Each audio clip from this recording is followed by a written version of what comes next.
พระองค์สมเด็จสัมมาสัมพุทธเจ้าและพระภิกษุเป็นบริวารเขาไปสู่สายของคนบูรณะก็ตัดแต่นำผู้จะสาธศาสนาไว้เป็นอย่างดีแล้วใน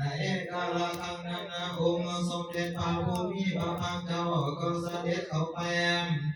สู่พระสาพามด้วยพระภิกษุหาองค์ภิบริวารเขาไปสู่พระสาของพระแล้วพระองค์ก็ทรงประทับนั่งอยู่เหนืออาสนะอันมีพระภิกษุบริวารเรือนั้นพร้อมก็ตกแต่งโภชนาอาหารมาต้อนรับถวายสังฆทานด้วยกำลัง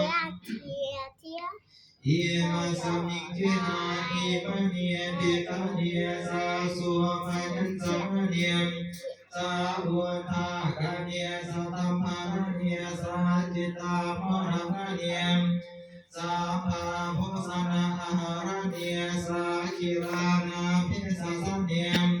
สาพันดาเนียพุทธาธรรมสังฆาโภชนาทายาสังฆาสังฆาสาโภสัญญมาโภจิลุคังตัมเนียมองค์สมเด็จพระสัมพุทธเจ้าพร้อมด้วยพระภิกษุสงฆ์ทั้งหลายองค์ก็สัมผัสอาหารแล้วก็พรามก็ถวายปัจจัยสี่มีเจวะเป็นต้นแล้วก็ตั้งใจอยากนำส่งส่วนกุศลไปหาลูกชายของตนที่ตายไปนั่นแหละ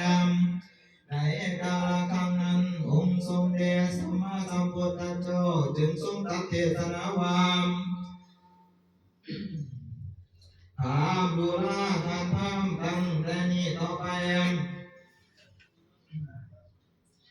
ในภายหน้าทานอย่าได้ไปอุปถา